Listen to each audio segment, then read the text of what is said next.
Oh.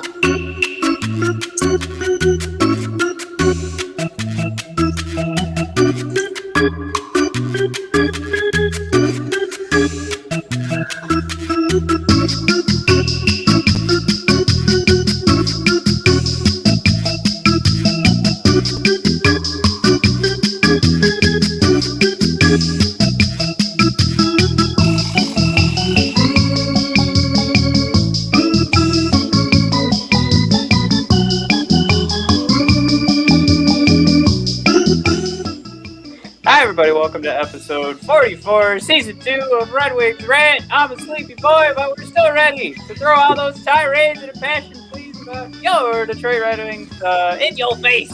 We're going to be wrapping up the regular season, talking about, the U18s.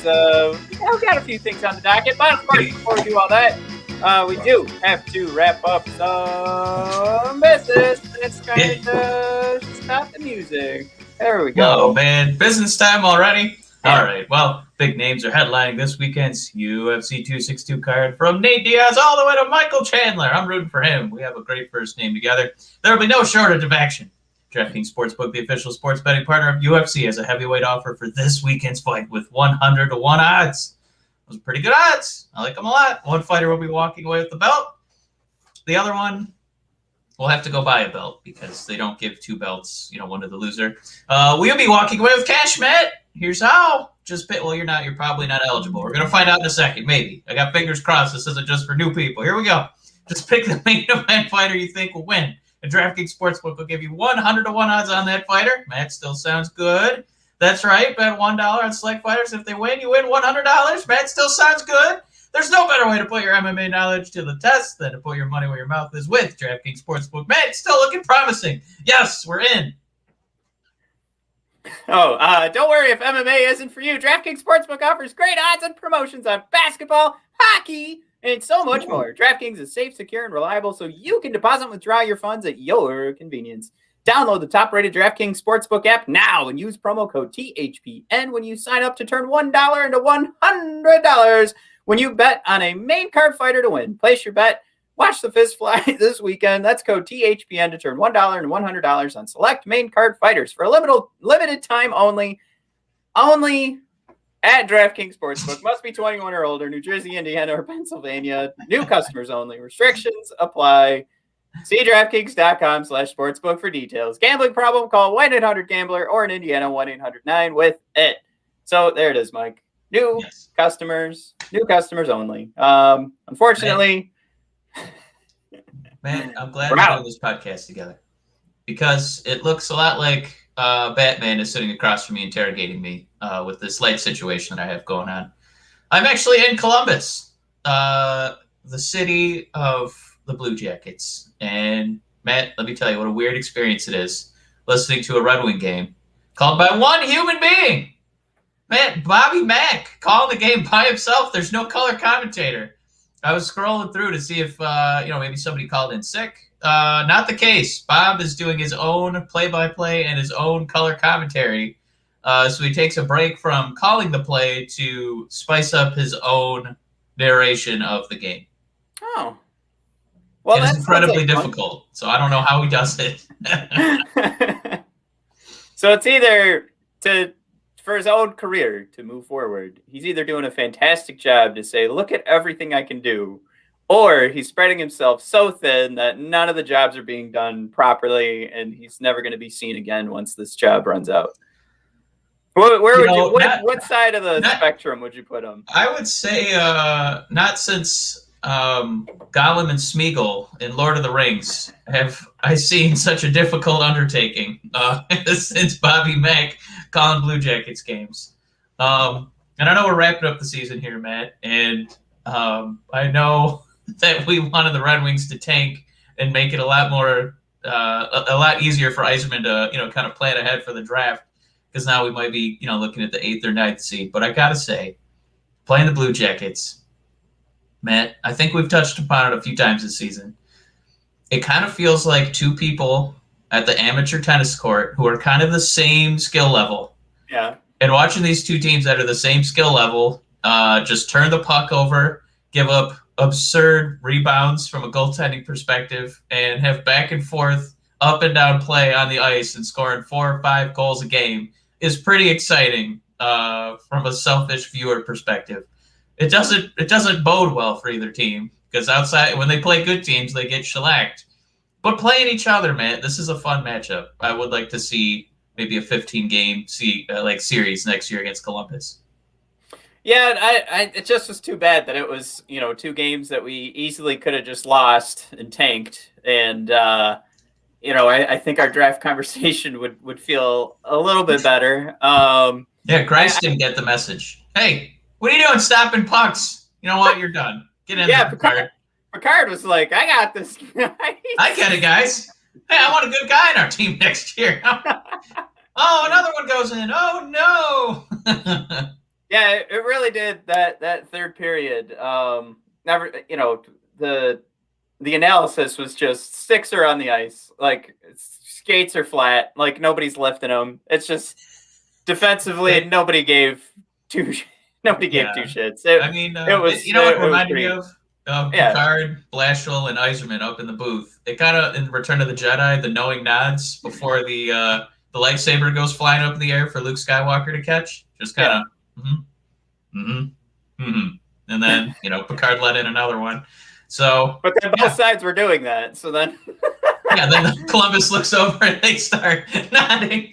Yeah. So there was the flashbacks to the old South Park episode where both teams were trying to throw the game, the baseball game, and South Park just wasn't good enough to throw the game, so they ended up in the finals. But the Red Wings even tried, like in that South Park episode, and they South Park cows ended up bringing in Kyle's cousin because he was seen as the absolute worst athlete in their age range.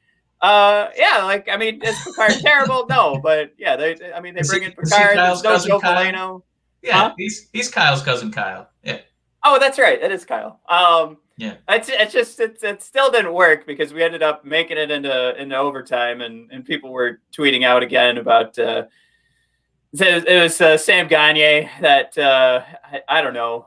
There's some notion of him never giving up. Same thing for Philpola again. If we go back to the shootout a few games ago, those two were our heroes.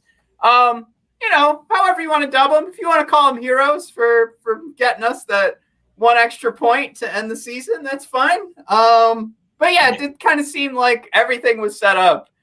I mean, I don't know how you could look at like the Valeno and the Picard decision and go, no, we're trying to win this game. Anybody that scored yesterday clearly didn't get the message. Clearly does not want to come back next season. Let's take a couple positives out of this short little series here. We did get Valeno got his first goal. It was a juicy one too.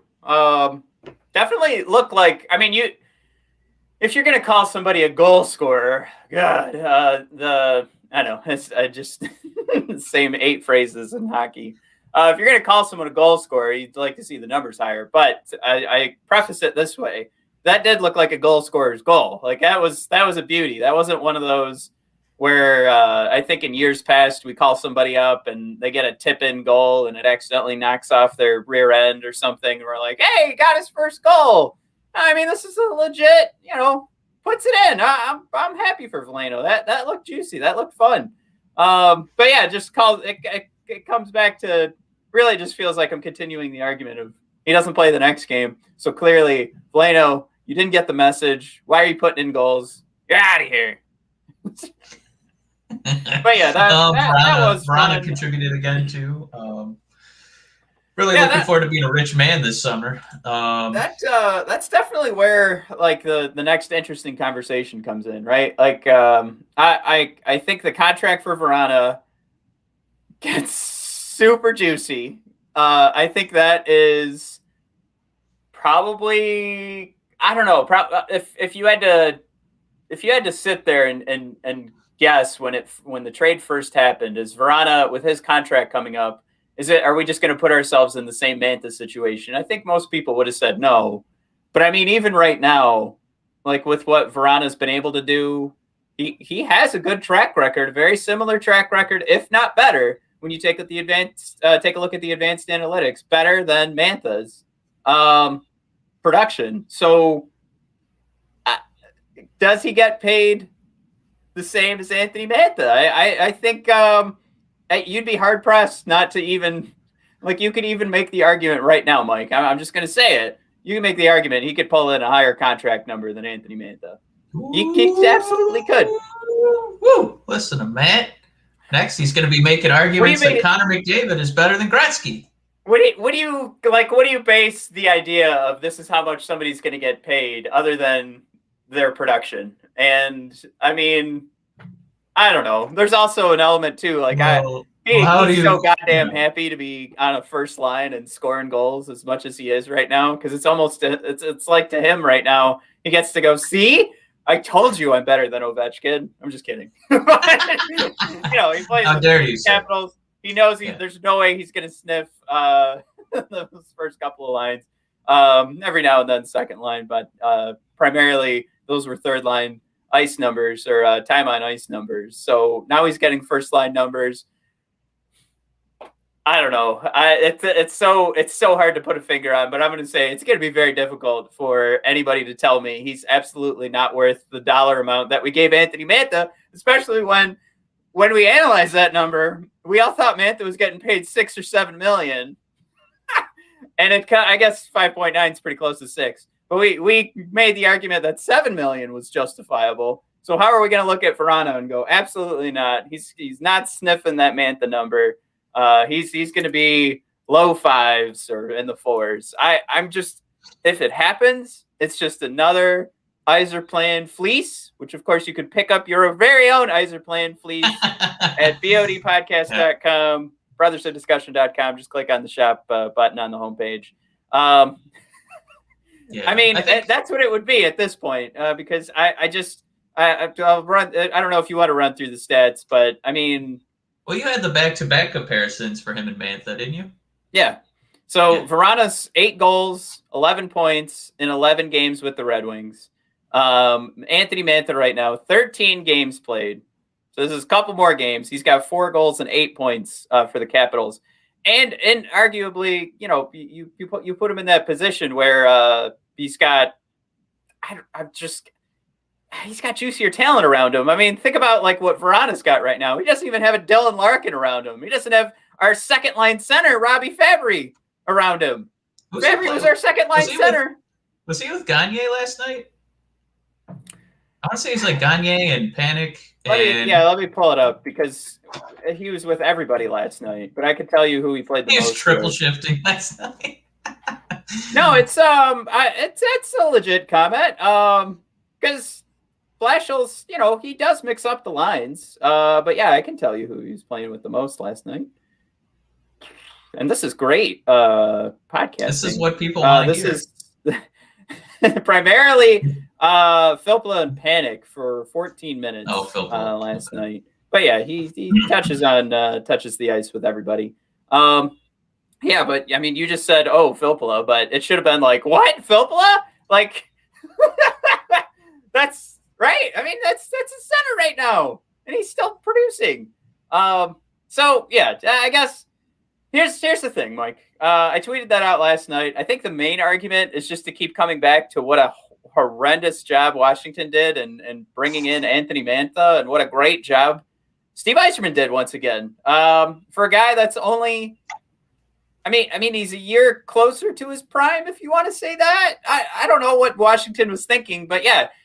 So far, the production is down. It's not like Washington, has been winning left and right. If anything, they've just been stuck in controversy recently. Mantha's even taken one in the teeth. That's his most recent storyline. But yeah, we can talk about Eiserman doing a great job of bringing over very comparable talent. So really, you're just losing the size of Anthony Mantha is what we're seeing. But again, I don't want to rag on Mantha. I think a lot of people see that Mantha was coming around defensively, but you still have all of those other things that were wrapped into an Anthony Mantha, like the injury problems that as soon as that crops up again for Washington, what are they going to be thinking? But I mean, at this point, we can just get further and further away from comparing Vrana to Mantha and just go, holy crap. Like Vrana just pulled in a point per game production with, honestly, Mike, this right now is the worst roster we've seen in the last 2 years. And he's contributing with guys who are not going to be on the team next year for sure. Definitely not in 2 years. So definitely not next year.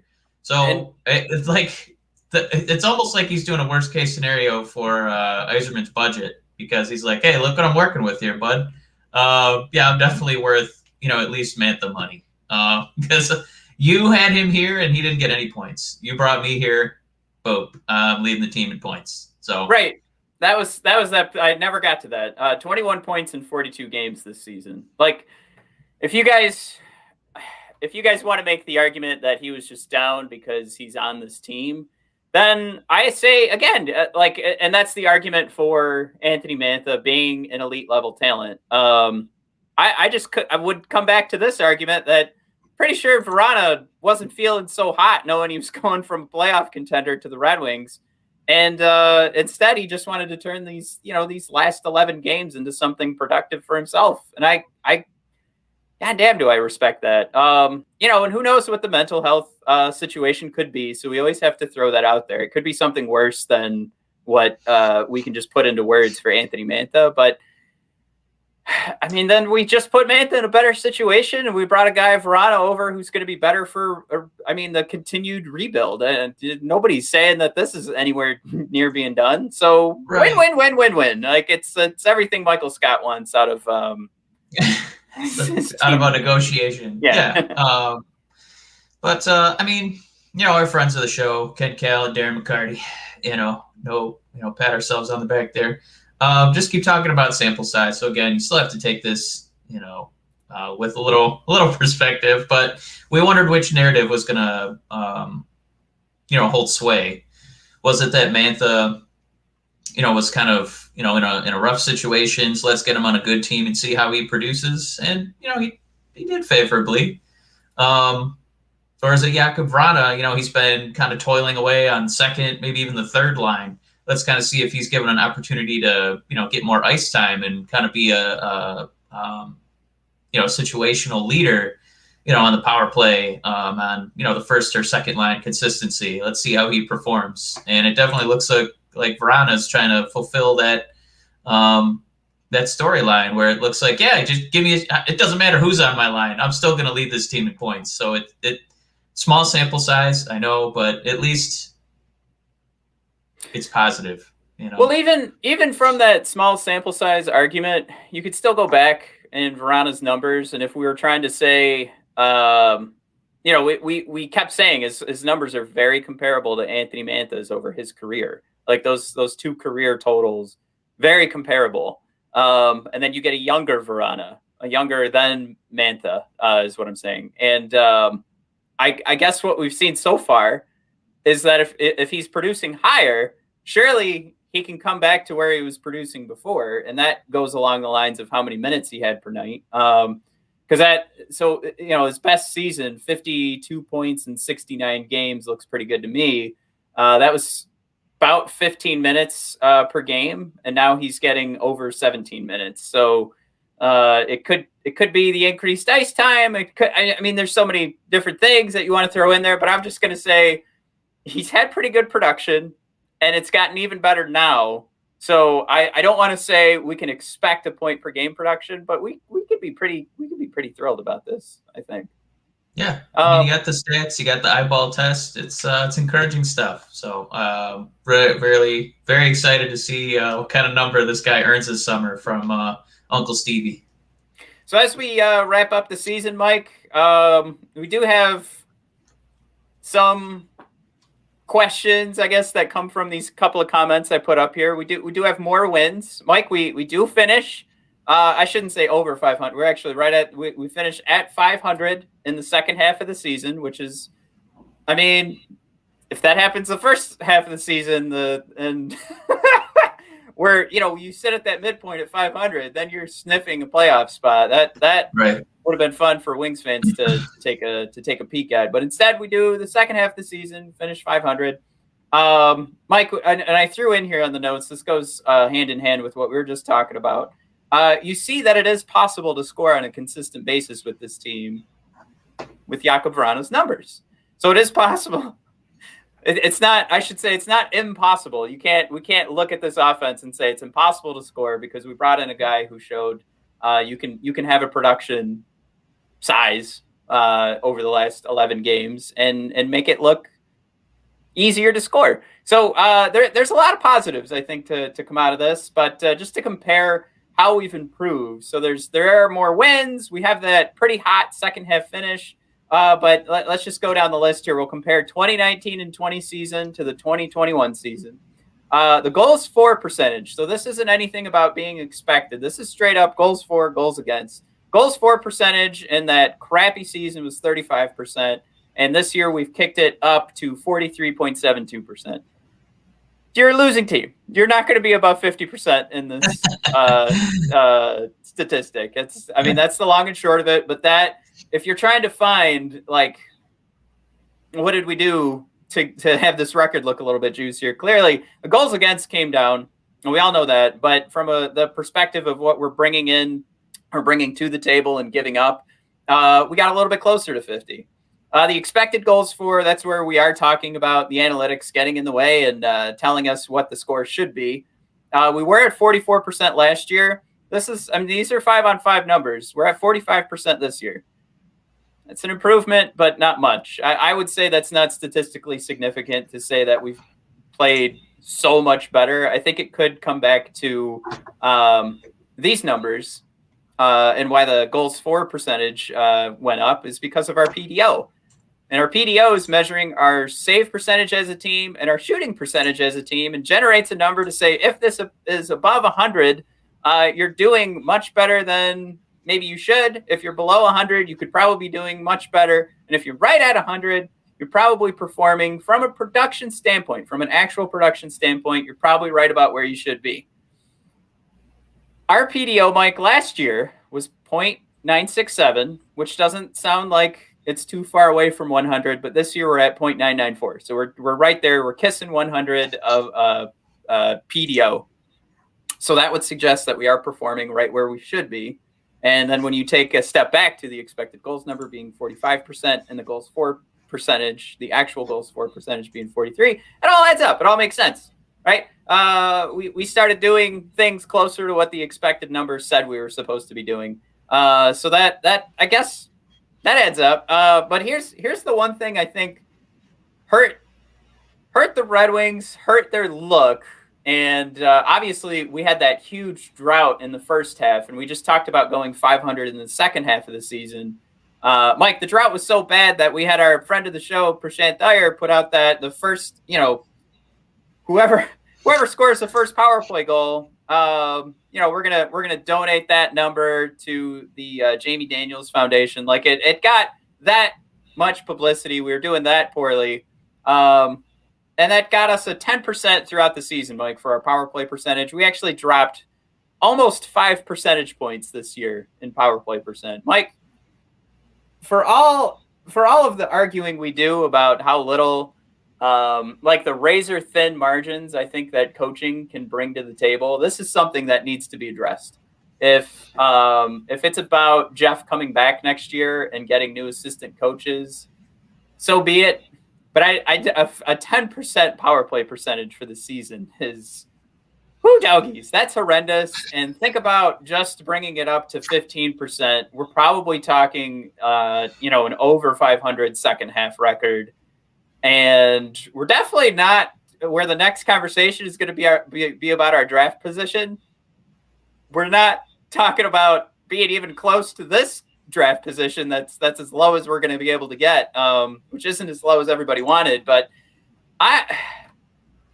Mike, this all happened. We had all the injuries, we had COVID, but we have an abysmal, god awful power play percentage, and I can't believe it's worse than it was a year ago.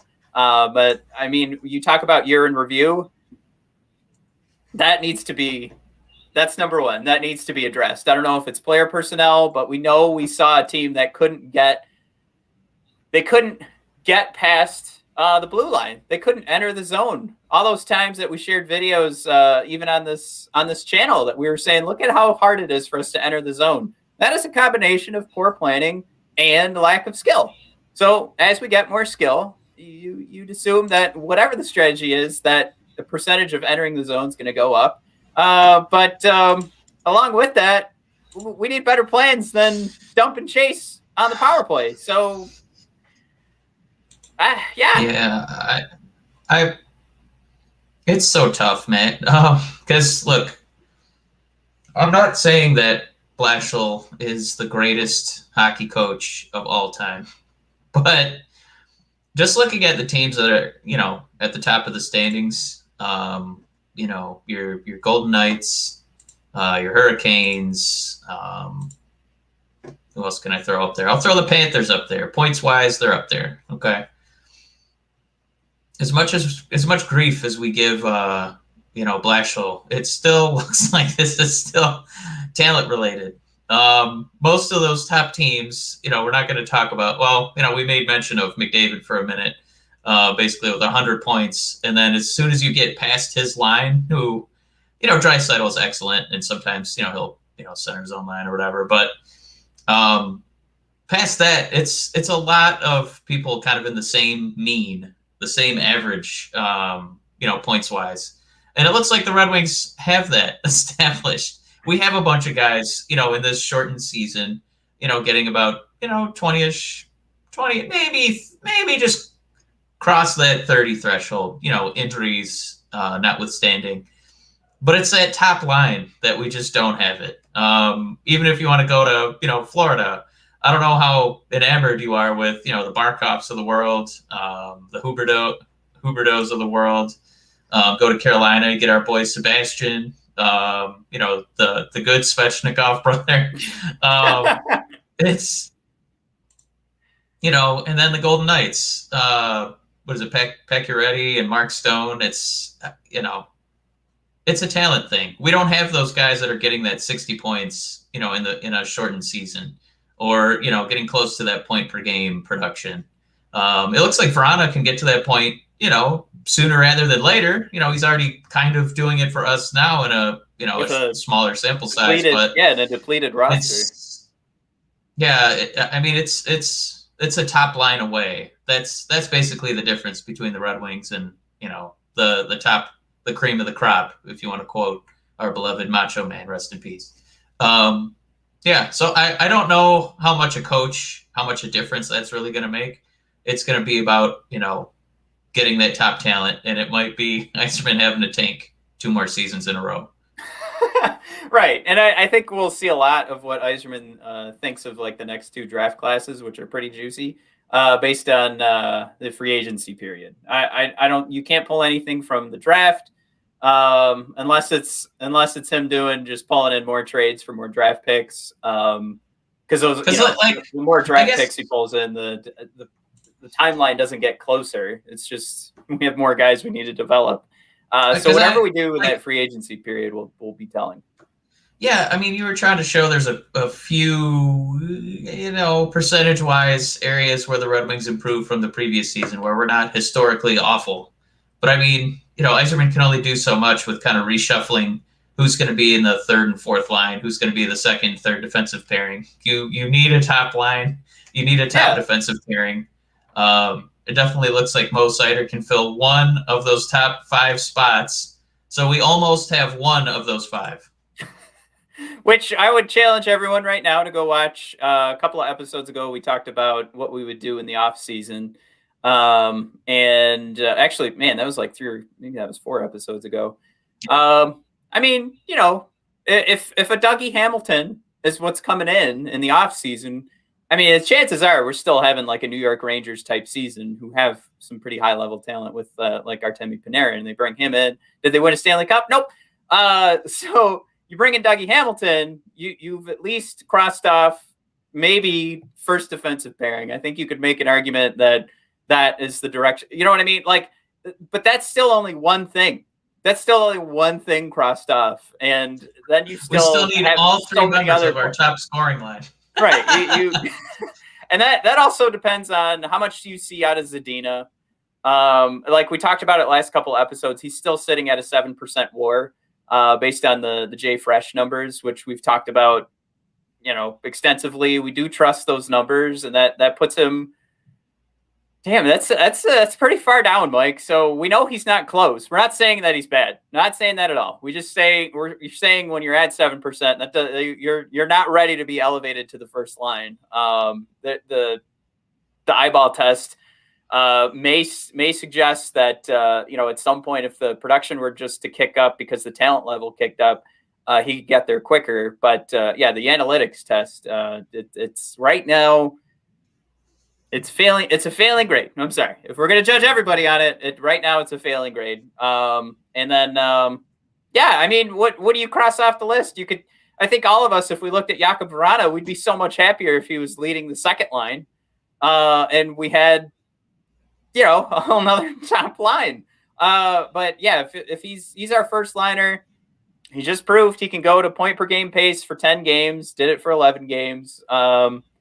But I guess that's not where we really need this conversation to go right now. I think, Mike, back to the power play conversation, like you were talking about. I mean, you could either bring it to the top power play performers in the league, have a playoff spot right now, or you go look at where we're at in the power play performances, and we're at the bottom of the league. And everybody who has, I would say, below 17, everybody who has below a 17.76%.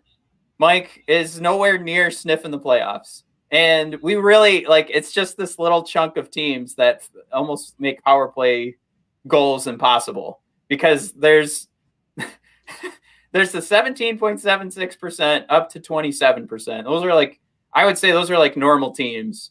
And they're all pretty close to sniffing a playoff position. There's a couple of teams that snuck in that probably have no business being there. But if you can get into that realm, that's where you are, yes, puck luck, but yeah, you're kicking up the talent level on that first line considerably. And injuries, sure, they did happen, but I think we all saw what was going on even when we did have Larkin and Mantha in there. So I think the question is, do you think Dylan Larkin is going to how much more of a step forward can he take? And we can get into that in a later date. And I think we all kind of had at least the question of Mantha. Now that's not a question we need to worry about anymore. But yeah, I agree with you. But pulling in, did we improve from last season? I think you could absolutely say there were improvements, no problem. But Right. If you want to find the one spot that if that also improved, we probably would have been okay. But why did it not improve? Talent level. So yeah, that's that. We'll stick the knife right in the heart of the power play there, and just we'll move forward. But yeah, that's it in a nutshell. You really gotta hope that Vrana, Larkin, and Bertuzzi can be a top power play unit, because otherwise next season is going to be pretty rough. In terms of how many more years of this are we going to have to sit through, and Right. If that unit isn't firing, isn't scoring. Especially with Sider and Dougie on the blue line. It's going to be a while. So hopefully Bert comes back healthy from that back surgery, and kind of kickstart that, maybe not make that rebuild take a whole decade, maybe like half a decade, but we'll see. But yeah, did you want to try and touch on UFAs today? Yeah, just to wrap up the season, though, our draft position currently, according to NHL.com, we have the 7th worst record. So you could still squeeze in a Seattle Kraken there, putting us at 8th best lottery odds, which is not great. But we still have Calgary, who's got 5 games left. Vancouver, who's got 7 games left. Vancouver's 5 points behind us. Calgary is 1 point behind us. So that gives us potential for the 6th best lottery odds. And I would say to everybody, go check out Elite Prospects, check out the consolidated rankings if you guys have access to it. That is where that's where you can kind of take that sigh of relief, because I think we're looking at something that, if you're going to look at all the players, I think the margins are going to be pretty razor thin. Clearly, we're going to look back 5 years from now and go, wow, this team won. But I think right now, I don't know if there's enough to say that there's a solid, number one guy. And I think we've talked about that extensively the last couple of episodes. So I think that just plays into these top 10 guys. I think you can find somebody serviceable. And if we're arguing if any of these guys are going to be first line, first pairing first line forwards, first pairing defensemen, and maybe they're all the ceiling is like middle six, you're hoping for a top four defenseman. You're really not going to be too hurt with whatever landing spot you get here. If anything, Mike, I think we want to fall outside of the lottery odds this year because, like we were talking before we even started recording, those performances in the U18s get you really excited for next year's draft and the draft after that. So there's a lot of good coming soon, and potentially good for the Red Wings, but just maybe not this year. But yeah, you want to hit those UFAs? Yeah, and I was just going to say with that draft, this is one that's kind of up Eiserman's wheelhouse, where it kind of feels like, there's no consensus. We don't even know who's good. And Eiserman will just kind of swoop in and, snag 2 all-stars somehow. But yeah, the UFAs are, Matt, we've been waiting a while for some of these. They're really going to clear up and, give Eiserman basically almost an empty cap sheet to work with next season to really double down on that, UWM on the helmets. And my God, we're just going to be doing hockey brokerage deals here in the offseason as we just pick up guys and throw in a draft pick. It's because a lot of these contracts are, they're up. But yeah, we wanted to try and see if, we wanted to bring any of these guys back. And we had a ranking system here, 1 through 4. Matt only let me name the 4th one, so that's the only fun one. The other ones are all responsible names, but here we go. So there's 4 ways we're going to rank these players. Number 1 is a Steve Eiserman, which means this player's here for the long haul. Even after they hang up the skates, they are going to hang up those skates and pull down a necktie and dress shoes and be part of the Red Wing brass tags for years to come. Matt, the second tier down is here. You did bring up the best example of that, though, is also a Chris Draper. But continue. Well, that yeah, that undoes our whole ranking system if you're going to be a Chris Draper. All right, but Matt, he's here forever, and he goes into the we might have to redo the RFAs then because there's a few Drapers I think we're in there. All right, Matt, the next tier down is here and save for now, which is what we're going to call a Dylan Larkin, and then 1 tier below that is the Anthony Mantha. I'll sign him, but we're definitely going to be keeping an eye on that one because they might be train bait. And then the only one that Matt let me name was an Samuelson. And it means we're basically getting 1 year of these guys or they're gone. There could be a lot of oofs in this. And this is going to be an oof-heavy portion of and we do know it's Ulf, but oof is more fun to say. Matt, we're going to start off here with Darren Helm on the ranking system. Eiserman all the way down to oof. Matt, where you got Mr. Helm? Well, we have 1.1 million is where Evolve, and we got all of these numbers for expected salary from Evolving Hockey. We are Patreon members, so I highly recommend you guys check that out. It's pretty tasty. Well spent. Yeah. Mike, here's the thing. I was about to say a lot of these guys are going to end up being oofs because that was the strategy. Like Steve went into this saying, I'm going to have all these oofs, and their contract's going to expire. Yeah. It'll make things easier to manage for me going forward. But this is the start of it, right? Like, it's just, is he going to stick around? Because we know Darren Helm.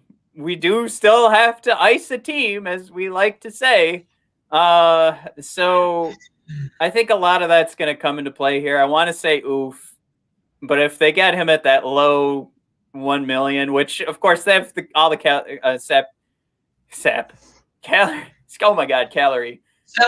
cap. Yeah, they have all the calorie sap in the world. So, I'm tired. They have all the salary cap space in the world. So do they need to sit here and go, oh, we'll save $1 million on Darren Helm's contract? No, I think the easier thing is just to go buy Darren and pick up somebody else. But I think I'm going to put him middle. I'll side him, but and Samuelsson. Oh, you know what? That's bullshit, right? I shouldn't do that. All right. I'm going to put him on. I'll side him, but like it's going to be short term. There's very little chance he's coming back next season or the season after that. I think this is arguably the toughest one to categorize because I feel like in some capacity he would still have value to other teams as a fourth line, kind of a grind him up player. But he's still got some speed and man, look at that breakaway. Sometimes maybe he didn't score, but look at that breakaway. There he goes. I guess. I mean, he's the two I'm leaning towards. He's kind of for me going to be that Chris Draper here for the long haul. This guy he's already signed. It's going to be our second time mentioning mortgages in this episode. He's already signed, a mortgage deal or two to wear the winged wheel, and. Does he really want to uproot his whole life, probably living in Bloomfield Hills, floating around on a really nice yacht? I don't think so. I think he wants to be here on a short term, kind of see how this plays out. Probably, be that utility guy for the Red Wings. I don't see him going anywhere, Matt. I think this is going to be. I don't think he's just going to get 1.1 either. I think they have the cap space. I think they're going to just float him a little extra dough here. I think he's going to get at least 1.2. There, I said it. I think he's getting a raise from what they. I had him at 2.5 personally, but Matt, this guy's he's going to retire in red. Matt, that'll bring us to our next player. While he does wear a lot of red, we miss him in his bleach blonde. Matt, it's Vel Terry Philpola. I'm going to bat lead off on this one because I don't know if there's a lot of debate. I think this is one that we just kind of, cut ties with. I think this is probably it. I don't know if we need this guy on our third line or at this juncture he's our top line center sometimes. But I think we need that depth. Get that youth movement going, and I think it can kind of start with Philpola here. This was kind of a favor for favor. Hey, I need to ice a team. You need to, earn a 1.9 from us or whatever we gave him. I think this is fine. I think this is finally the end. I don't see this guy coming back, man. I was waiting for you to say that's fine. It's fine. Yeah. This is an Samuelsson for me too. I don't see any real reason unless this comes back to that we need to ice a team conversation. But yeah, the Philpola, Samuelsson, the Evolving Hockey lists him at 1.3. Sure, it's a steal, I guess. I don't know. It's close to the basement of what you can give a guy, but there's other pieces, and I think we can try out some other stuff that's going on with the Wingdings. Then keep filling out the bottom six with a Philpola, and this is. I'm going to transition to Sam Gagner because I feel like the conversation's similar here.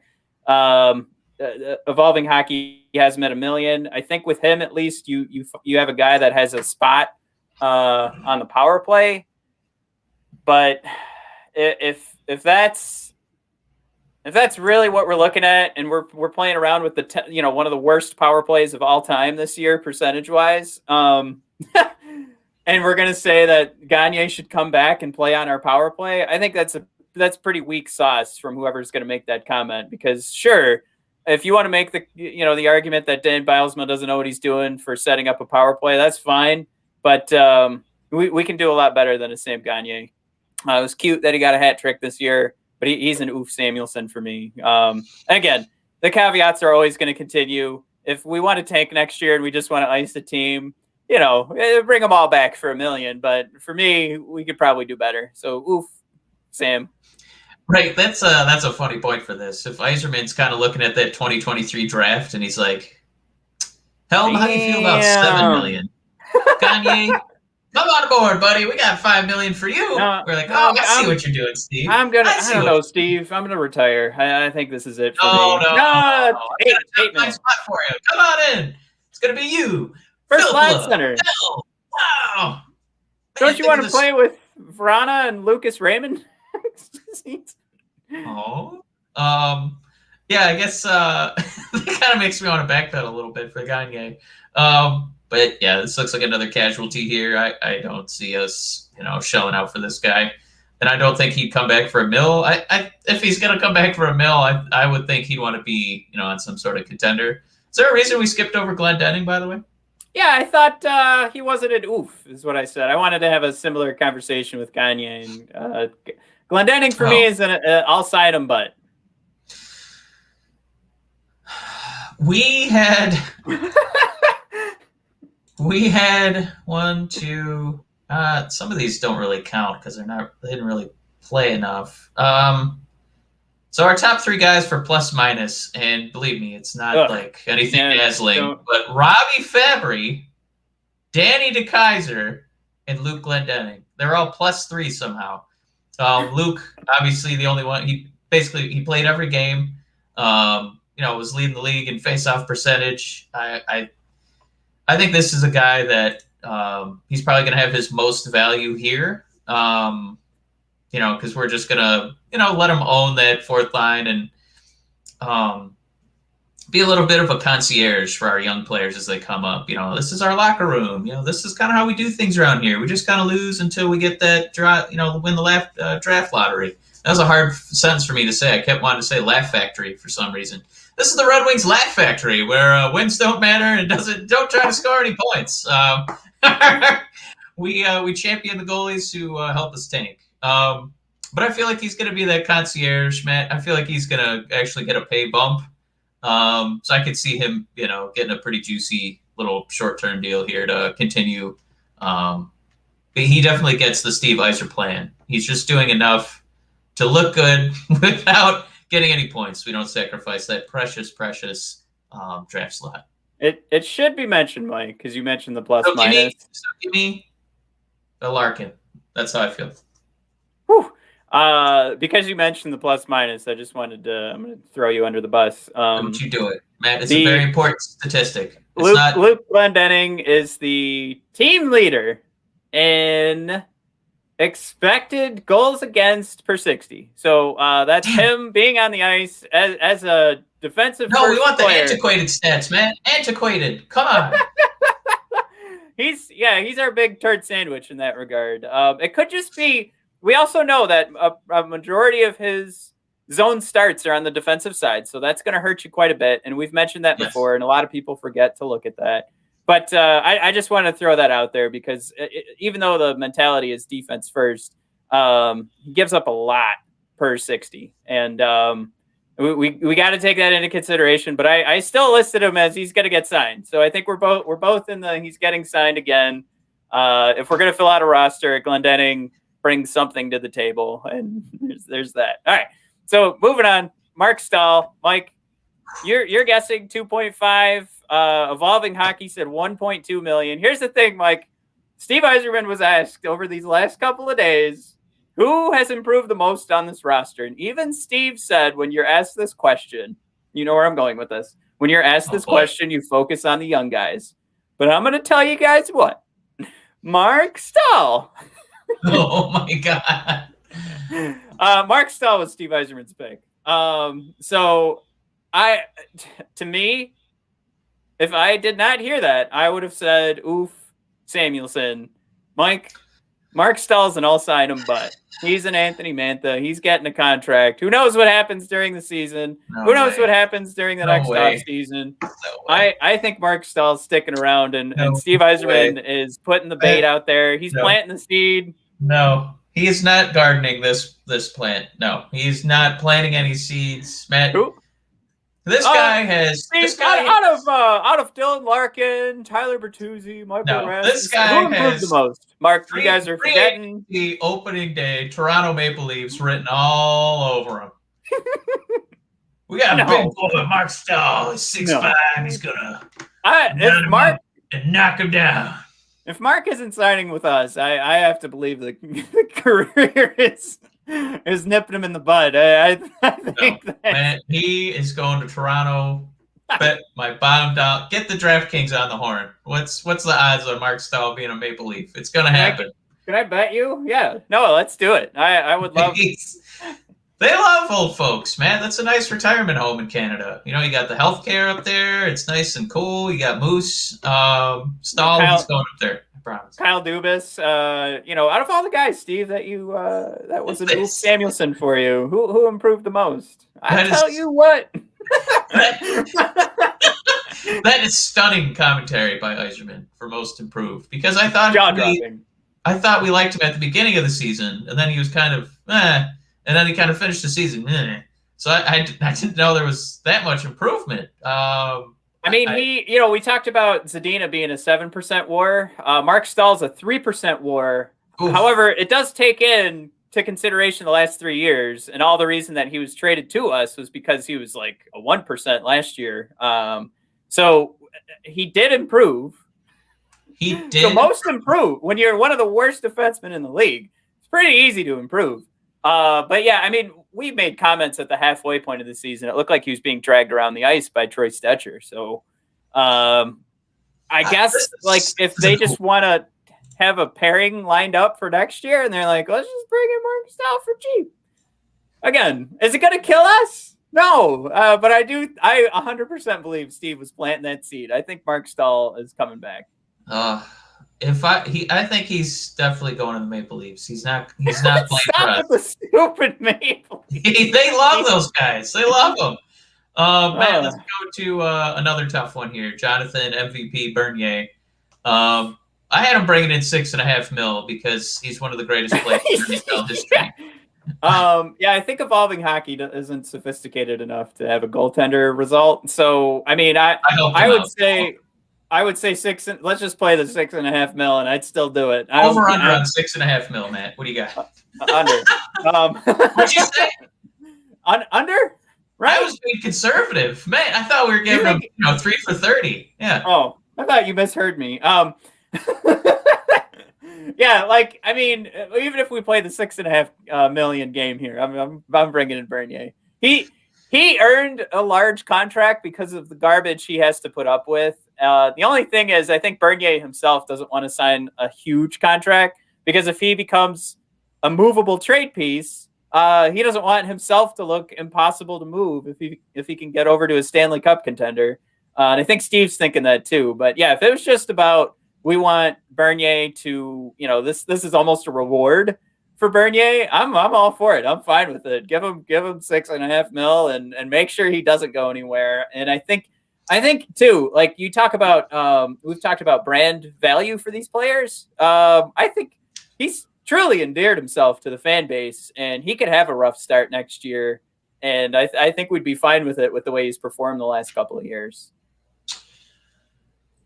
This is another tough one because, tongue in cheek, obviously we love him on this show. Oh my God! But he's got a lot of value outside of arguably of all these players. I think he's got the most value to just walk away, because now you don't have to trade. One of those. Give Eiserman, that greedy little weasel, one of your draft picks. He can just walk and play wherever he wants.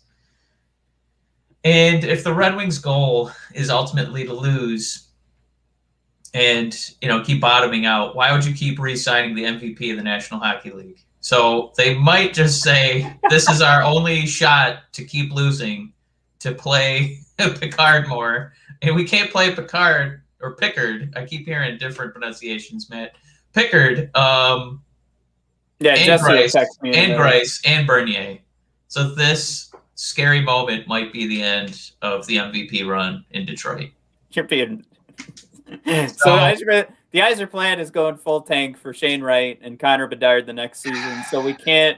It'll be really weird for us to commit all that money to two above average goalies, right? When we have Pickard just waiting to help us tank. He's doing everything he can.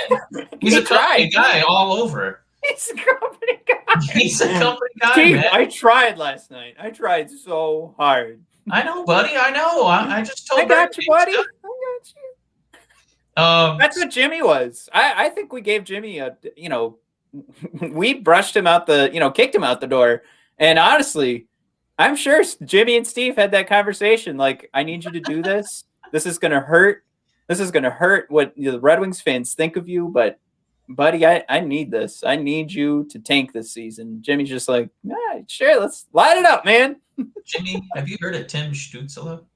Let me show you this great VHS. Jimmy, if we're stuck with that 4th pick, God help me.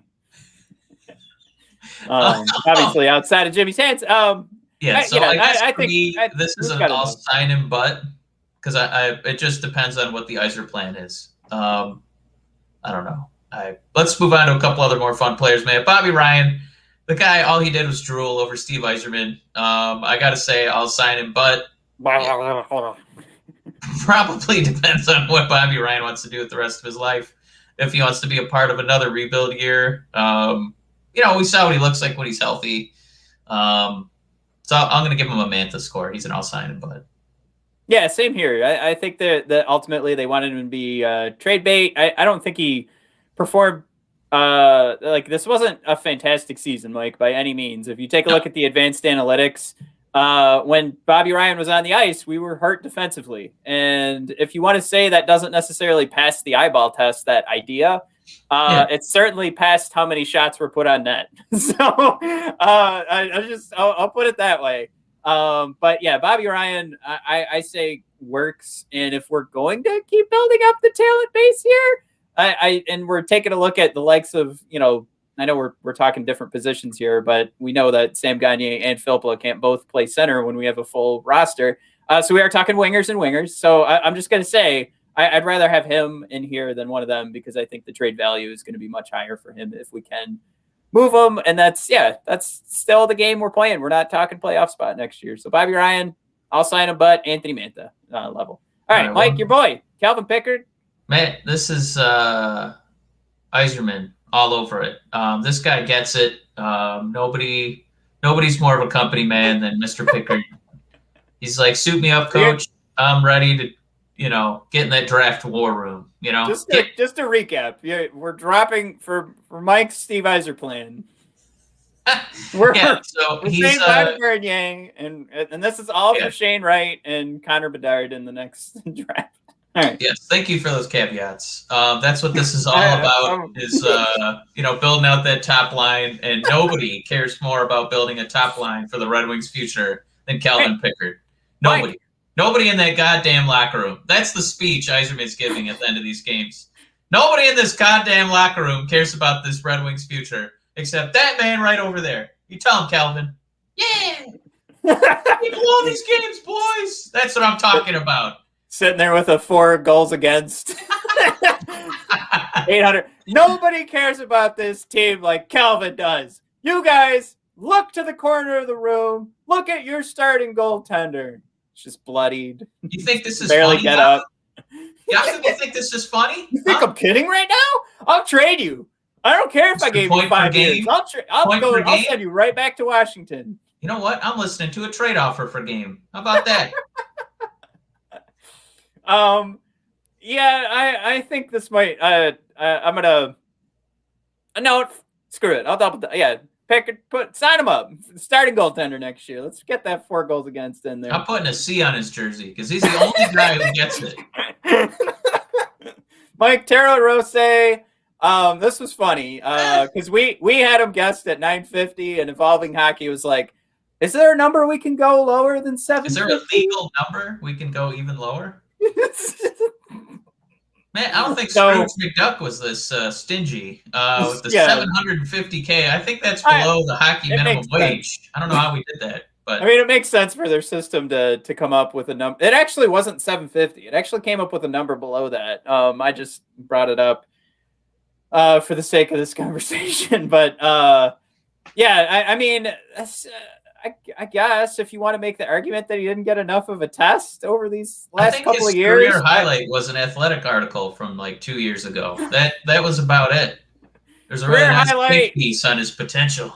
Right. So. Rival podcast, Wings for Breakfast, picked him to be the dark horse MVP for the 2019-20 season.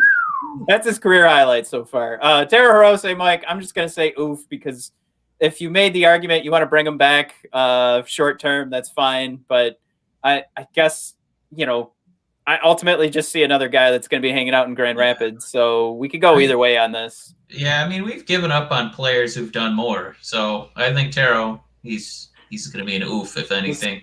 This last one's my favorite. So we thought Dylan Mcelrath. I had him at 750K. Now that we knew what the bar was, what was it? Evolving Hockey said unemployed.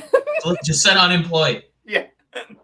There's no number that made sense for him to get a new contract, according to Evolving They didn't Hockey. even have him, selling lawnmowers at Home Depot. They just said unemployed. New job. All right, new career is what I mean. Yeah, they had him on monster.com. That's what they said. Yep, he's setting up his state of Michigan. How do you get paid if you put in there professional hockey player? Like what? I guess you just pop out, right? You get the most amount back on from the unemployment for 6 months. Mike, you get unemployment. It's nice. Much like puppeteering, juggling, stick handling. They're all kind of in the same vein of usefulness. In the 9 to 5 sphere. So it doesn't, make us happy to know he's going to be unemployed. That's what it looks like. So he's an oof. Thank you for saying that. Obviously, we don't want anybody. We're not rooting for him to not have a job. He hasn't done enough to get an NHL job. That's all. Yeah, when the system that we're relying on to tell us what a potential salary is comes out and spits out unemployed, it's like, come on. All right. Yeah, I mean, oof. And then one more oof we missed was Alex Biega. He came out at 750K. So again, this was another where the Evolving Hockey model was like, I don't know what number to come out with. So bleh. Look, again, this is the same conversation. Are we going to just be icing a team so that our drafts for 2022 and 2023 look pretty great? Maybe. But if we're talking like, do we need to bring these guys back? Oof, Samuelson all the way. Like we could ice a team or we could try and improve. And we could also play with some of the guys we have in our own farm system. But Biega, he's hopefully, I think he's going to be the Bob Cratchit of the NHL. I don't see him getting a bump. I don't know if he's going to have a job with the Scrooges anymore. That might be it for him. So best point we're going to make here to wrap up this whole conversation. When we first started doing this with the RFAs, if we signed everybody. And of course, some of these guys are going to end up being squeezed into a Griffins jersey. We'd still have about 10 to 15 million in cap space. So here's the thing: we could sit here and make jokes and play games about who's going to. I mean, we just have so much flexibility, Mike. We could bring them all back. Eiserman could flip. He could bring them all back, flip them for trades, or he could just outright release them and just take the cap hit for fun because he's got so much money to throw around. He could do that, and it won't make a lick of difference. We just have so much to do here. And we saw, Mike, all that cap space utilization we talked about. We didn't see as many trades as we thought we'd see last year. So, I mean, if we expected the same amount going into this year, we're just not going to expect a ton to come our way. But who knows? With the expansion draft coming up, that was something Steve talked about. Maybe we're not signing even half these guys, and Steve's just going to be picking up a whole roster full of guys that, we'll just have a bunch of Louis Ericksons, a bunch of guys who could barely make a roster but are cashing a check for $8 million or whatever. Let's see what happens. So I guess with that, Mike, that wraps up the UFAs. I think ultimately we're agreeing that there's a shot for Helm, Glendening. We made an argument for Gagne. Oh, no, let's just throw Gagne out. Helm, Glendening, Mark Stahl, Bobby Ryan. What's our official comment on Jonathan Bernier? I said I'm bringing him in. Mike, you can't have him back because he plays too good. He's out of here. You're not a team player anymore, John. Yeah, we're looking for company guys at this point, Bernier, and you're just not getting the point. All right, the point is to stop saving. Just let them in, all of them. So yeah, I think he's done, and I think it's going to be Pickard. Going to be your number one goaltender next year. All right. So that I can't wait to see the comments on the YouTube page for this one. So that wraps up. That wraps up our UFA talk, and we've got our season wrapped. Let's sail off into the sunset. We went pretty long here. I think we got 2 episodes. Season's over. I'm pretty sure this is 2 episodes. We did it! Woo! All right, thanks for tuning in, everybody. Let's sail off. Mike, enjoy your trip to Ohio. Ugh. Well, the Columbus Zoo is nice, okay? I saw a manatee yesterday. It's beautiful. Great. And I wasn't even at the zoo yet. That was an Ohio joke. Sorry. Zing. Okay. Yeah. All right, we can sail off. All right, thanks for tuning in, everybody. Have a good one.